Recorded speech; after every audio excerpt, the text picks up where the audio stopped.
여러분 우리가 그러면 안 되는데 때로는 우리가 신앙생활을 하는 과정 속에서 신앙의 위기에 우리가 빠질 때가 있습니다. 우리가 열심히 주님을 섬기다가 이 신앙의 위기에 빠져서 믿음이 소홀해지기 시작합니다. 그러면서 예배가 소홀해지기 시작하고 주님을 찬양하는 횟수가 줄어들기 시작하고 기도가 끊어지기 시작하고 할 때가 우리의 삶 가운데 신앙의 위기로 다 찾아올 때가 있다는 것입니다. 근데 여기서 중요한 것은 제가 목회를 하다가 보니까요. 그 신앙의 위기는 새신자나 아니면은 이제 신앙의 그 깊이가 얕은 사람에게는 신앙의 위기가 오지 않더라고요. 어떤 자들에게 신앙의 위기가 오냐면은 신앙이 깊었던 자, 믿음이 깊다고 그렇게 평가받았던 자, 정말 교회에서 열심으로 봉사하고 열심으로 하나님을 찬양하고 하나님께 열정적으로 기도했던 자 중에 그런 사람들 중에 오히려 뭔가 삶 속에서 하나가 삐끗하고 틀어지면서 그가 신앙의 위기로 빠지는 것들을 많이 보게 될 때가 있었다는 것입니다. 여러분 근데 오늘 성경 속에서 보면 우리는 엘리야를 봅니다. 근데 이 엘리야 선지자가 바로 그와 같은 삶을 살았다는 거예요. 그는 대단한 하나님의 사람이었습니다. 수많은 기적들을 체험하고 또 수많은 일들을 행하였습니다. 근데 오늘 그 삶에 뭔가 하나가 삐끗하여서 그의 삶이 깊은 신앙의 위기로 빠지는 것을 우리는 오늘 성경을 통해서 보게 된다는 것입니다. 자, 그래서 우리는 먼저 실망하는 엘리야에 대해서 함께 살펴볼 필요가 있습니다. 자, 우리 다 같이 한번 따라해 보겠습니다. 실망하는 엘리야. 실망하는 엘리야. 자, 그래요. 먼저 우리는 실망하여서 신앙적으로 지금 위기를 겪게 되는 엘리야 선지자의 이야기를 살펴볼 필요가 있다는 것입니다. 여러분, 엘리야 선지자는 구약을 대표하는 하나님의 사람 중 한 사람이었습니다. 특히 그가 활동하던 시기는 아합 왕과 이세벨로 인하여서 바알과 아세라와 같은 수많은 우상을 섬기고 그로 인해서 죄가 만연한 시대였습니다. 그런데 이때 엘리야는 하나님의 사람으로 담대히 하나님의 책망과 하나님의 말씀을 세상에 나가 선포하기 시작합니다. 특히 이 엘리야가 얼마나 담대했냐면 그 세상의 그 왕이었던 아합 왕 면전에까지 가서 그에게 임한 하나님의 책망을 선포할 정도로 그는 대단한 사람이었다는 거예요. 자, 하나님께서도 그런 엘리야를 사용하셔서 그와 함께 수많은 기적들과 수많은 일들을 행하셨던 것을 우리는 성경을 통해서 보게 됩니다. 자, 하나님께서 엘리야와 함께 하셨던 수많은 일들 중에 가장 하이라이트로 우리가 꼽을 수 있는 게 무엇입니까? 그것이 바로 갈멜산에서 바알과 아세라 선지자 850명과의 전투에서 이기고 그들 모두를 처단한 것입니다. 여러분 여기에서 우리가 바알과 아세라 선지자 850명이라고 하는데 여기에 대해서는 조금 의견들이 많아요. 왜냐하면 성경 속에서 보면은 그 엘리야 선지자가 가서 그 하나님의 말씀과 그 하나님의 그 책망을 선포할 때는 분명 바알과 아세라 선지자가 있었지만 성경 기록에는 바알과 아세라 선지자가 다 갈멜산에 기록되어 있는 게 아니라 바알의 선지자만 기록되어 있는 게 있어요. 그래서 어떤 분들은 그래도 850명이 맞다라고 주장하시는 분들도 있고 또 어떤 분들은 아니다 바알의 선지자 450명하고만 싸운 거다라고 말씀하시는 분도 있어요. 근데 여러분 여기서 중요한 거는 850이나 450이 중요한 게 아니에요. 여기서 중요한 것은 이 엘리야 선지자는 어쨌든 수많은 이방 선지자와 그렇게 혼자 말 그대로 우리가 1대 17로 싸운다 뭐 이런 얘기 있잖아요. 그런 것처럼 수많은 이방 선지자와 혼자 그렇게 맞설 정도로 대단한 믿음의 사람이었다라고 하는 거예요. 자, 그래서 그들 역시 그 하나님은 그 엘리야 선지자와 함께 하셨고 그렇게 그 모든 일들 속에서 그 모든 우상의 선지자들을 처단할 수 있도록 하나님은 엘리야 선지자를 도와주셨던 것입니다. 그렇습니다. 엘리야는 이처럼 하나님의 놀라운 일들을 감당하는 정말로 위대한 선지자였습니다.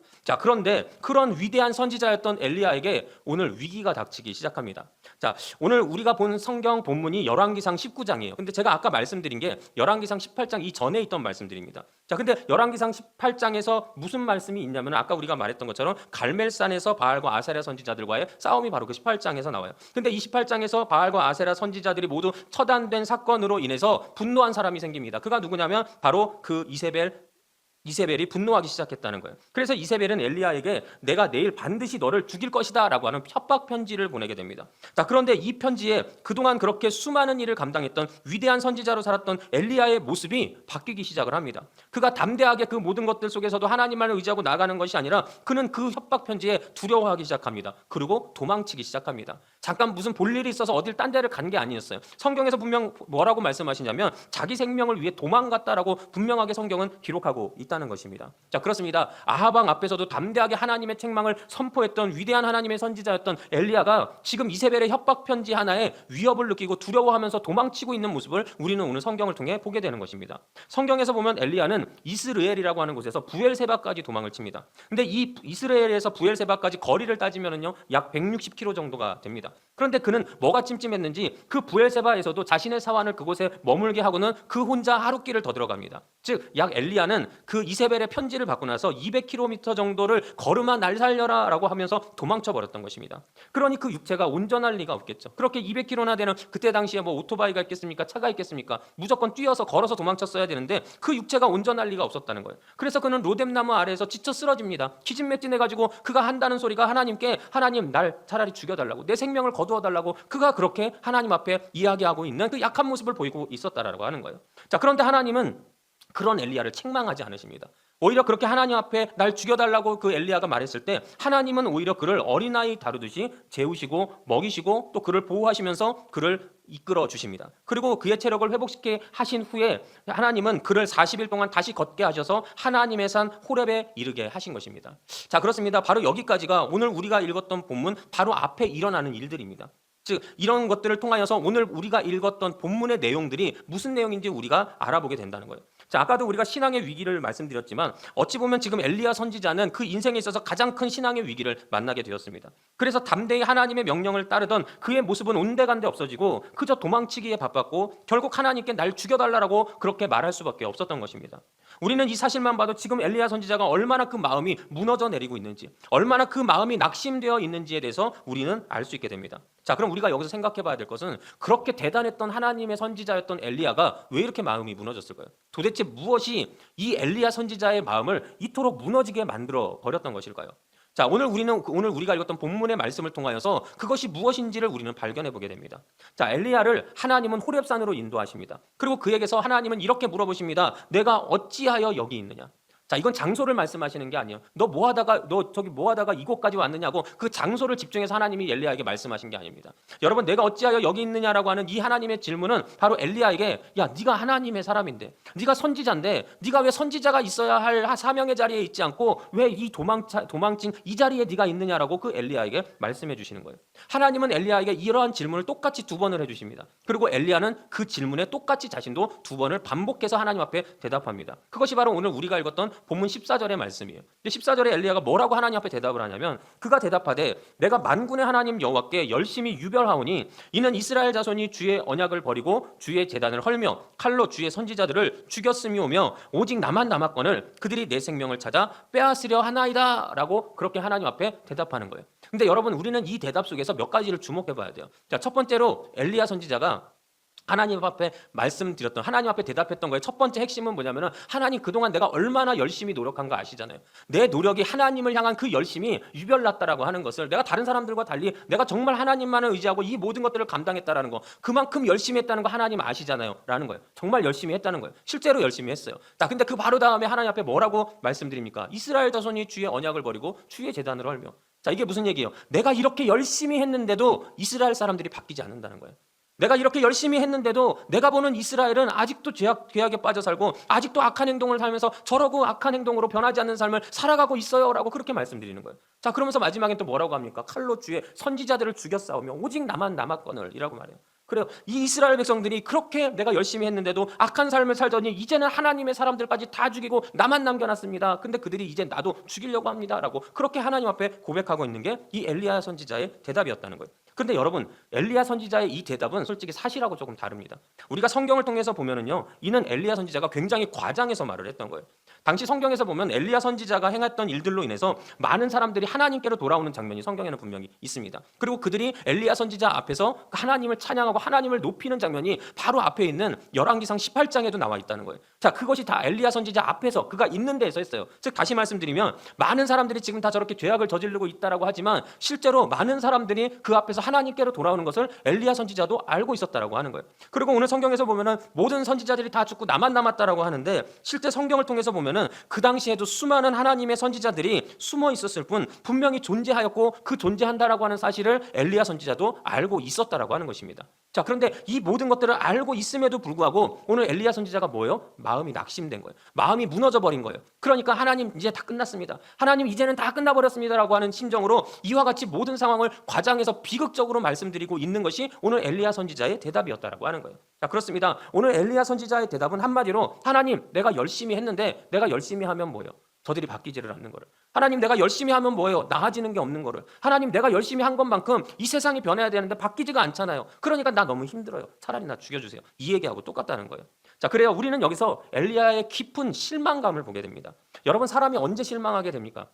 기대하는 게 없으면 실망하는 것도 없습니다. 근데 반대로 기대를 하기 때문에 실망하게 된다는 거예요. 근데 기대가 깊으면 실망도 깊어진다는 것입니다. 여러분, 마찬가지입니다. 오늘 엘리야 선지자는 분명 기대했을 거예요. 내가 이렇게 크게 사역을 하면, 내가 이와 같이 열심으로 사역을 하면 이 이스라엘 백성들이 변할 것이다. 모두가 하나님 앞으로 돌아올 것이다. 이 세상이 변할 것이고 저 우상을 숭배하는 아합과 이세벨이 처단될 것이고 이 세상이 하나님의 나라로 바뀔 것이다라고 그는 기대했을 것이라는 거예요. 자, 그런데 그런 그에게 전해오는 게 뭐예요? 하나님의 큰 일을 감당하고 난 뒤에 사람들이 변하여서 이 세상을 뒤집어 엎으려고 한다. 하나님의 뜻대로 하나님의 나라로 다시 세우려고 한다라고 하는 소리가 들리는 게 아니라 뭐가 들렸어요? 이세벨의 협박 편지가 들려온 거예요.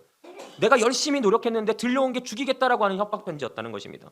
그러니 그 협박 편지에 그의 마음이 무너지기 시작했다는 거예요. 더 근본적으로는 열심히 노력했는데 이루어지지 않는, 변하지 않는 세상을 바라보면서 마음이 실망되기 시작했다는 거예요. 그리고 그 실망감으로 인해서 결국 그 실망감에서 벗어나지 못해서 거기서 허우적대는 엘리야 선지자를 오늘 우리는 성경을 통해서 보게 된다는 것입니다.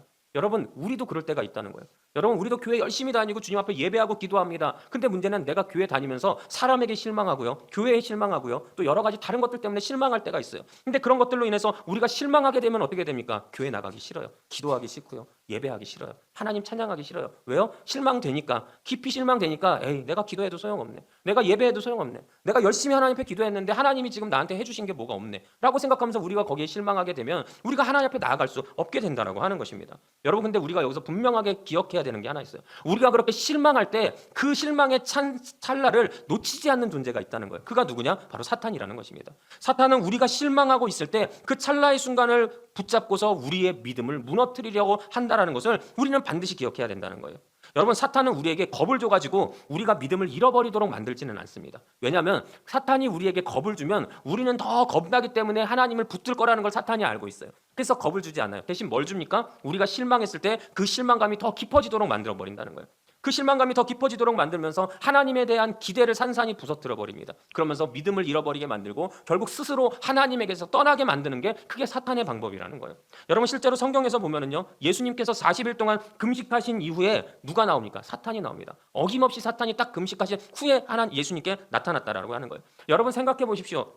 예수님 입장에서 보면 얼마나 실망됐겠습니까? 40일 동안 기도했는데, 금식하면서 기도했는데 금식하고 나온 결과가 사탄이에요. 얼마나 괴롭겠습니까? 얼마나 실망됐겠습니까? 여러분들도 마찬가지죠. 여러분들이 40일 동안 온전히 금식했어요. 여러분, 제가 21일 동안은 온전 금식을 해봤어요. 근데 20일을 해보니까 정말 40일 하는 분들 정말 존경스럽더라고요. 야, 이 사람들은 정말 생명 내놓고 하는 거구나. 근데 40일 금식하면서 정말로 그렇게 하나님께만 매달렸는데 그 후에 사탄이 나타나가지고 이렇게 여러분들을 시험한다면 얼마나 실망되겠냐는 거예요. 아, 내가 기도한 거 다 소용없었구나. 아, 내가 정말 하나님 앞에서 뭐 문제 좀 해결해 보려고 했는데 그거 다 소용없었구나라고 우리는 그렇게 생각할 수밖에 없게 된다는 것입니다. 자, 그래요. 사탄은 이처럼 우리가 실망하고자 하는 그 순간을 사탄은 놓치지 않으려고 한다는 거예요. 그리고 우리를 그 찰나 붙들어서 우리를 그때 시험 들게 만들고 그 실망에서 허우적대게 만들어서 결국 믿음을 잃어버리게 만드는 것이 사탄의 방법임을 우리는 절대 잊어서는 안 되는 거예요. 그러니 우리 믿음의 성도는 절대 이 실망감에서 허우적대서는 안 되는 것입니다. 우리가 온전한 믿음 안에서 살아가기 위해서는 나에게 온 실망감을 우리가 극복할 수 있는 믿음의 성도들이 반드시 다 되어야 된다고 하는 거예요.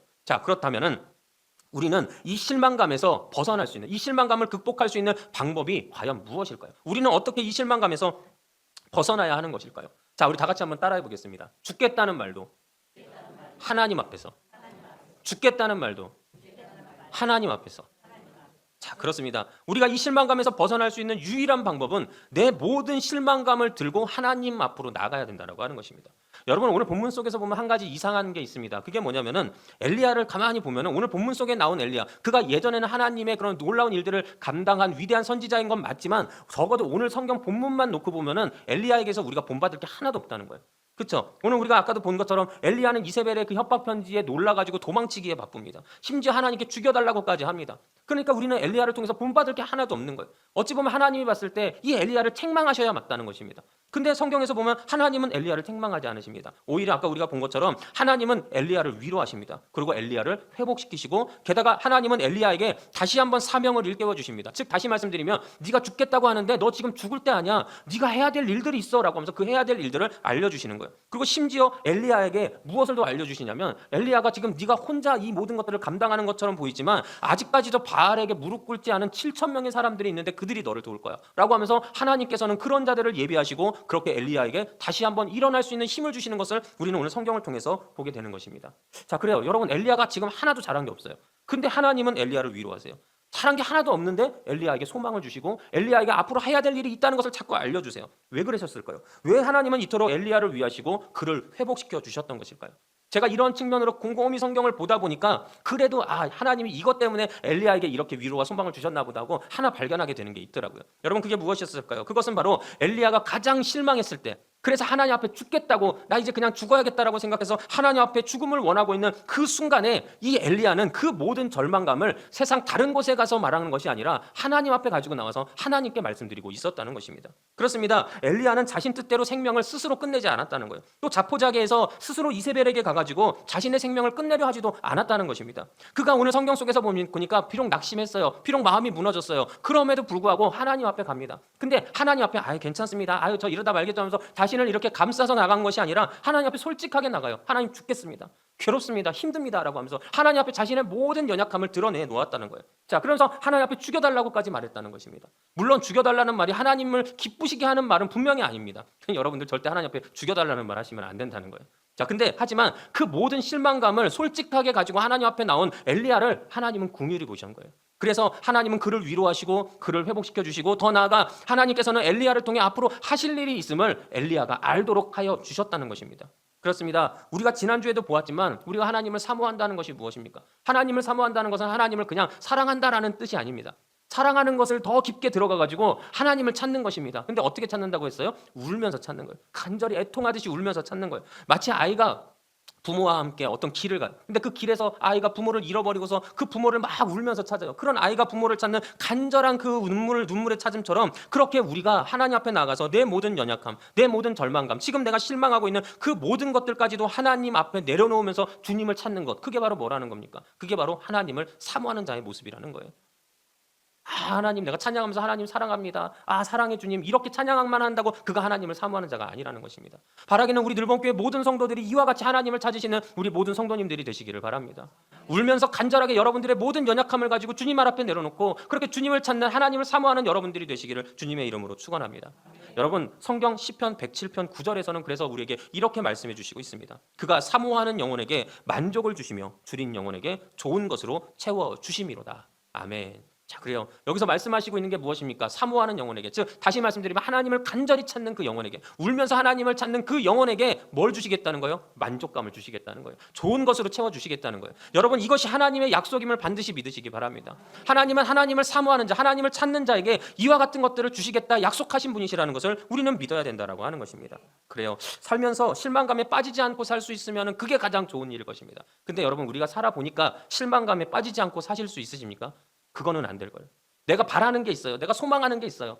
우리가 아무리 내가 없이 산다 할지라도 다 나름대로는 그 안에 뭔가 바라는 것들이 있다는 거예요. 근데 그런 것들이 있기 때문에 우리는 늘 실망하면서 삽니다. 또 그러다 보니까 우리는 늘 우리 믿음이 흔들리고 연약할 때가 존재합니다. 하지만 문제는 그럴 때마다 우리가 오늘 말씀을 기억할 수 있어야 된다는 거예요. 오늘 말씀 속에서 엘리야가 실망했지만, 그래서 비록 그는 도망쳤고 하나님께 죽여달라고 했지만 그럼에도 불구하고 그는 하나님의 곁을 떠나지 않고 오히려 솔직한 마음으로 그 실망감까지도 주님 앞에 내려놓았을 때, 그렇게 간절히 울면서 하나님을 찾았을 때 하나님께서 그를 붙들어 주셨구나, 그를 위로하여 주셨구나라는 걸 우리가 분명히 기억해야 된다는 거예요. 그러니 우리도 삶 속에서 이와 같이 실망될 때 우리는 누굴 찾아가야 됩니까? 하나님을 찾아가야 된다는 거예요. 더 그럴 때마다 교회를 향하여 나오고 더 그럴 때마다 기도하기 위해서 몸부림치면서 애쓰는 우리 늘번교회 모든 성도들이 되어야만 한다라고 하는 것입니다.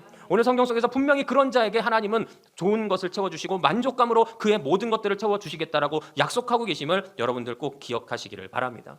우리 옆에 분들에게 이렇게 한번 인사하셨으면 좋겠습니다. 죽겠다는 소리도 하나님 앞에서 합시다. 자, 시작. 죽겠다는 소리도 하나님 앞에서 합시다. 자, 죽겠다는 소리도 하나님 앞에서 합시다. 자, 그래요. 그렇다고 맨날 여러분들 하나님 앞에 가서 죽겠어요 이러라고 말씀드리는 건 아니에요. 내 연약함을 다 가지고 하나님 앞에 나가라는 거예요. 세상에 아무리 얘기해도 내가 그 순간만 조금 시원하지 결국에 그것이 메아리로 돌아와서 나를 다시 공격을 해요. 우리가 아무리 내 연약함, 내 실망감을 가지고 세상에 나가서 한들 친구에게 아니면 이웃에게 심지어 가족에게 이야기한다고 한들 그것이 해결되지 않는다라고 하는 거예요. 하지만 그거를 온전히 해결해 주시는 이가 누굽니까? 바로 하나님이시라는 거예요. 그러니 우리는 내 삶의 연약한 모든 실망감을 주님께 가지고 나가서 주님께 그 모든 것들을 내려놓을 때 하나님께서는 오늘 엘리야를 회복시켜 주신 것처럼 여러분들을 회복시켜 주시고 여러분들에게 놀라운 좋은 것을 더욱더 채워주시고 더욱더 풍성케 해주실 것임을 반드시 믿으시고 오늘도 그렇게 믿음으로 승리하며 살아가시는 우리 모든 늘본교회 성도 여러분들이 되시기를 주님의 이름으로 축원합니다.